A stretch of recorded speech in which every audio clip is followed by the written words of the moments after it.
Hey guys, welcome back. I just wanted to make a quick video tonight of another way to strip down a panel using a strip disc. This is a 3-inch roll lock disc. These ones I got on Amazon. They're about half the price of the Norton Red Blaze, I think it's called. Those are probably the best ones you can get, 3-inch, and they're orange. But they're really, really expensive now.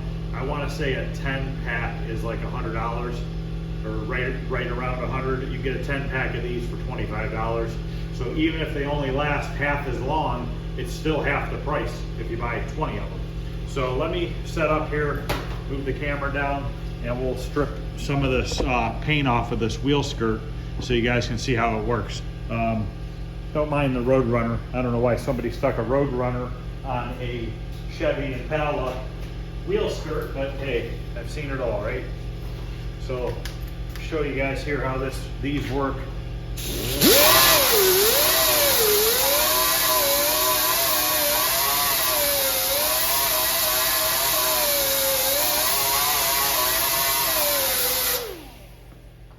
That other video I had made where I stripped the door down with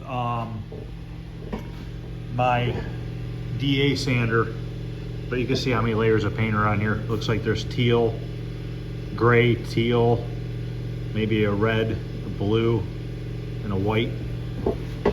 But let me just strip this for a couple minutes. I'm gonna put my mask on, and I'll just show you how long or how quick you can do an area in a couple of minutes.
You can see how it doesn't take too long.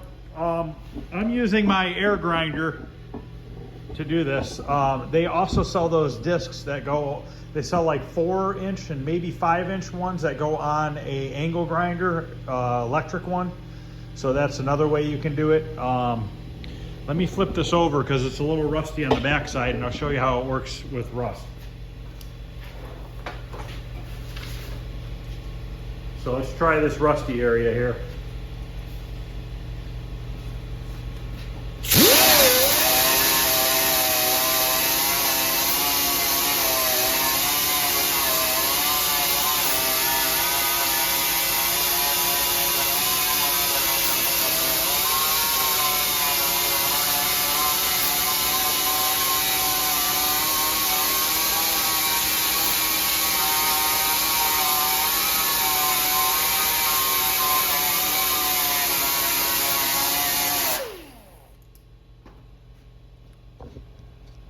You can see how quick that takes it down. But if you look up closely, you still see that there's some rust inside the pits. So you can do a couple things. You can use like a rust converter. You can wire wheel it and try to get it out with a wire wheel.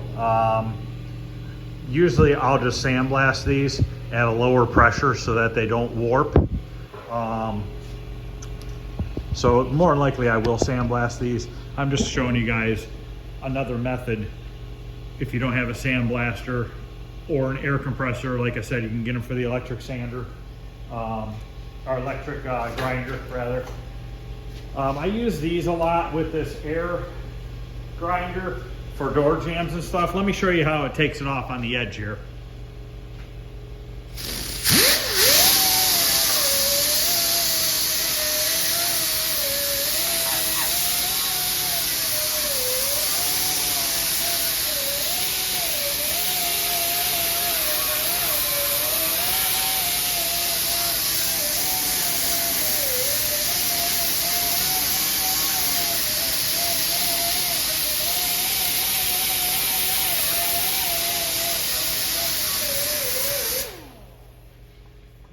it leaves a pretty smooth surface. It doesn't look like it's smooth. It looks like it has a texture, but it's pretty smooth. I recommend sanding over it with a DA sander with like 80 grit before you, if you're gonna put this in epoxy primer, I would probably hit this with 80 grit with a DA, rough it all up nicely, wash it really good, and then hit it with an epoxy primer before you do your body work. I don't always do that. Sometimes I do my body work right on bare metal. I know people have asked me about that, why I do body work on bare metal, because people say that the hardener in the body filler creates heat, which creates moisture, and it'll make your metal rust. I agree and disagree with that, because I don't think it's right or wrong either way you do it. The body filler, especially the one I use, on the can, it directly says over bare metal, galvanized, aluminum. So it says specifically over bare metal. So if they're saying that you can put it on bare metal, I don't really see how it's going to cause a rust issue. Usually when I'll strip a panel down, I try to body work it and get it right into primer that same day. I try not to let it sit out, but I do have a climate controlled shop. It's never below 55 degrees in here. So that's not an issue with moisture. You know, the body panels always tend to stay, you know, 55 degrees minimum. That's really about it. I mean, I agree with, you know, if you want to, let's say you're going to sandblast or grind your whole car down and maybe you're not going to be able to get to it for a week or so. Then I could see, totally, I would DA it down and I would spray epoxy primer on. Now, when you have epoxy primer on your bare metal car and then you start doing body work, and let's say you have a big dent in the middle of your panel and you hammer it all out and then you need to scuff it up and put some body filler on this. So then you scuff up the epoxy. Let's say you don't break through, but you just scuff it up enough, and then you put your body filler on it. And then you go to start block sanding it. Well, your sander is riding past your Bondo area, and now you're going down to bare metal. All around that repair is now bare metal after you've sanded the first coat. Now, if you have to sand or put a second coat of filler on, now all of a sudden your area that's getting filler is out past your first area. So now you're applying body filler to bare metal again. So unless you're gonna, you know, after each coat, re-epoxy primer it and wait a few days, which I don't know that anybody that's doing that, but I'm sure people are doing it. And I mean, if you have the time to do it, and that's probably your best bet, you know. But like I said, I've never had an issue with panels rusting from putting Bondo right onto the metal. So just figured I'd let you guys know on my thoughts on that. And other than that, I think that's gonna be about it. It's just a quick video. I wanted to show you another way, another method for cleaning some metal up if you don't have a sandblaster, or if you don't want to sit there with a big 8-inch DA sander. I don't know if I have any more of these bigger discs. Let me go look real quick. Okay, I don't have any bigger versions of these stripping discs. I do have one of these though. This is a flat disc. This is what size is this? 7-inch? This is a 7-inch flat disc. Put it on a big 7-inch grinder.